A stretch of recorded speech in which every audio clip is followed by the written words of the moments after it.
So here we are, all gathered here today to deal with the one thing that we all hate, the dreaded oral board preparation. It's something that is a necessary evil for all of us in law enforcement, but we have to be able to tackle this. And there are ways to make you successful. And a lot of that has to do with what we're doing right here today in this room, and that is preparing ourselves for that. So my goal is to prepare you to be successful in your next oral board process. Now, keep that in mind. Keep in mind that you're being evaluated in the first 3 to 7 seconds when you walk into that room. When you walked in today, you probably evaluated me. He has a suit on. Who is this guy? And the same happens for you when you walk in, from your shoes to your tie to your suit. You're being evaluated from your posture. If you're smiling, if you look nervous, if you're sweating, all those things are being evaluated. In fact, there's an article about the 7 seconds to make your first impression by Carol Gorman that I read. And they say 7 seconds, but I've read anywhere from 3 to 7 seconds. So let me stop and introduce myself quickly. My name is Neil Gang, and I am the police chief in Pinole, California. Pinole is a small suburb of San Francisco, but I've been in law enforcement for 26 years now, which means I've been through several oral board selections to get where I'm at. Typically in law enforcement, you can't go to another rank without some kind of oral board interview or oral board assessment. So it's very important now that you get ready for this in your careers, because I'm sure all of us want to move up. By a show of hands, how many people have taken oral boards? That's what I thought. I assume that's why we're all here today, is to prepare ourselves. So we don't have a whole lot of experience with that. So I'm going to break this down for you. We only have about 10 minutes today to be able to go over this, but I will come back with other videos and other seminars to help you get prepared, and we can make you successful. And it's all about just preparing yourself properly. Now there's part of this I'll break down is physical preparation. Does anybody know what that means? Of course, right. What that means is get yourself physically prepared. And what I mean by that is you need to dress for the position that you're applying for. If it's a detective position, I suggest a suit and tie. If it's a management position, such as a commander or a captain, I suggest a suit and tie. However, think about where you're going and what the uniform of the day is. And if it is a uniform, like a patrol lieutenant, you may want to wear your suit. Your uniform. You want to wear your Class A uniform, everything, with your tie, your nice clean pressed uniform, your shiny shoes, any ribbons that you may have. So think about that, and that will be, of course, your decision on what you want to wear that day. But if you do, I suggest that the males go out, buy yourself a nice suit and tie. I know we don't like to do that. We're all about the Under Armour or just the uniform. But guys, let's be honest. Police officers are not known for our sense of fashion. So go out there, go to Men's Warehouse, buy yourself a nice suit, a nice tie, so you're prepared when there's an oral board, you're ready to roll. Ladies, same goes to you. You need to be in a nice business suit, okay? You never do yourself any justice by coming in and trying to be fashionable. A nice dark colored business suit, have your hair up in a bun, no closed toes, no closed toe shoes. Wear closed toe shoes, please. Also, no distracting jewelry. So think about that, nice neutral nail color, and prepare yourself. Part of also physically preparing yourself for the oral board is getting a good night's sleep. As silly as it may sound, having sleep and being prepared, eating a good meal the night before, maybe high in carbs to give you some energy the next morning, is important, because some of these processes can be grueling. You may be there for 6-7 hours answering questions, going to different assessments and doing different things. So being well prepared physically and also mentally is important. In the morning, make sure you eat a good breakfast. Typically we're nervous, we don't want to eat, so we skip breakfast, and it doesn't do us any justice. So make sure you eat, have some food in your system, do a low carb meal in the morning, because you don't want to be tired by the afternoon, because typically these things go all day. So you want to make sure you're prepared for that.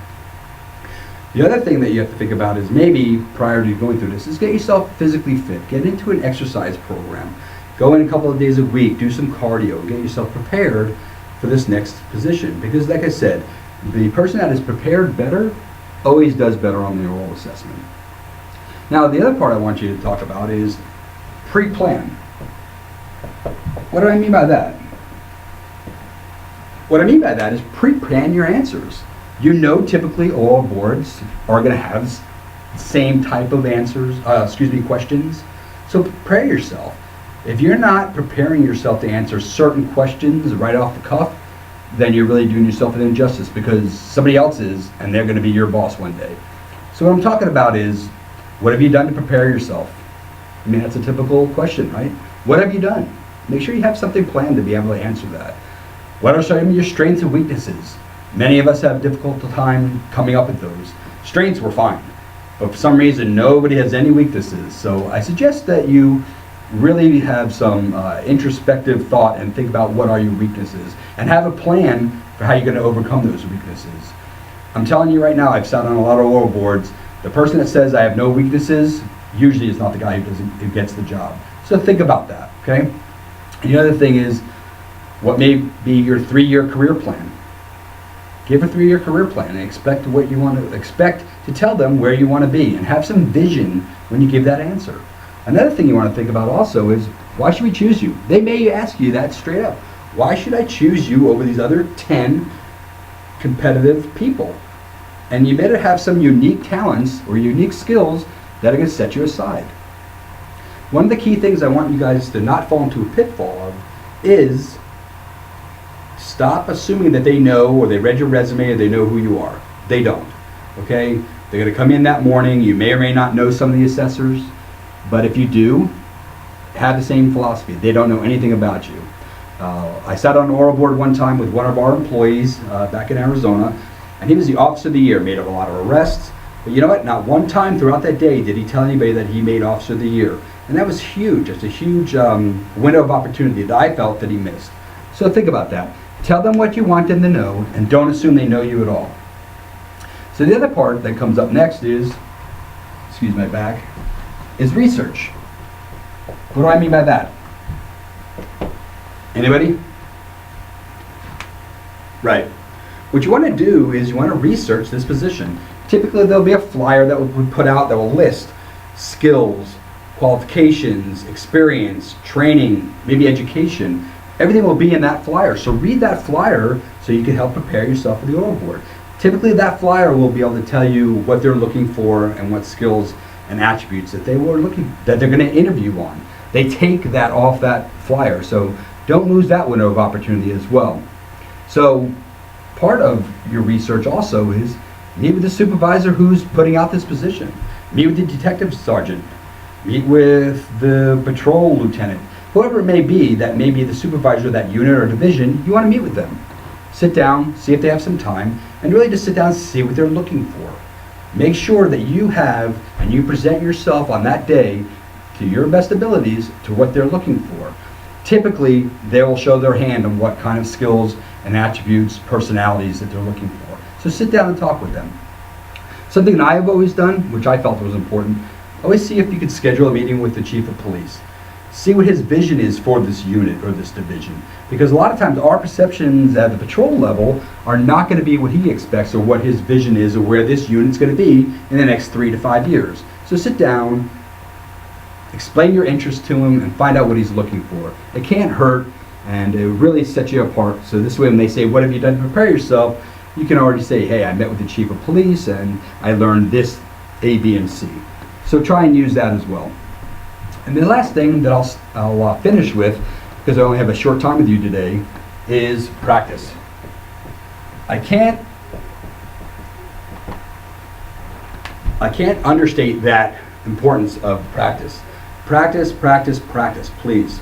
I read an article about, I think it was James Horton put an article about charisma and also PR risk. And he talks about Adolf Hitler. Well, this is not about a political statement about Adolf Hitler, and I don't want to even get into that. But we can all admit that he is considered one of the greatest public speakers ever. And why? Because what we found out through history is that he's practiced, he practiced, he practiced. In fact, at that time, he used to put up a mirror and stand in front of a mirror and practice his speeches for hours before he'd come out and give his speeches to the masses. The other thing that he did, which I thought was fairly interesting, was he put clay figurines around the table and would talk to them as though they were people. Now, luckily, we have some technological advances here. We can use people now for mock oral boards. We can video ourselves like we're doing today for a mock oral board. And you can even do some audio if you needed to. But reach out, touch base with maybe another law enforcement official from another agency, see if he's willing to spend some time with you. I've done it many times in my 26-year career. This is part of what I'm doing today, is preparing yourself. So you got to make sure you practice. Don't expect to come in that day and not be ready, because I guarantee the person you're competing with will be ready. So I want to leave you with a couple of things. I read an article also about active listening, and in this article by Mantello, he talks about that 25 to 50% of what we say is not absorbed. So think about that. So don't get worried about stumbling or saying ums or getting lost in your own answer, because I guarantee it's going to happen. Just get yourself out of it and continue on. And if you have a question, stop, ask the assessors to repeat it so that you can give a full answer. And if you don't know an answer, do yourself a favor and tell them that, listen, I apologize, I don't have an answer for you today. However, obviously it's a very important that I do, and as soon as the oral board's over, I'm going to research that so I'm able to have that knowledge when I'm done. So let me leave you with this. Every day that you're at work, you are preparing yourself for the next promotional process. You're only fooling yourself if you think that the one-day assessment or oral board is going to be the totality of the selection by the chief of police or the oral board committee. So think about that again. Every day that you come to work, you're preparing yourself for that next position. So you have to ask yourself, am I being positive? Am I a team player? And am I giving 110% every day I come to work? So until we meet again, this is Chief Neil Gang, and I wish you luck.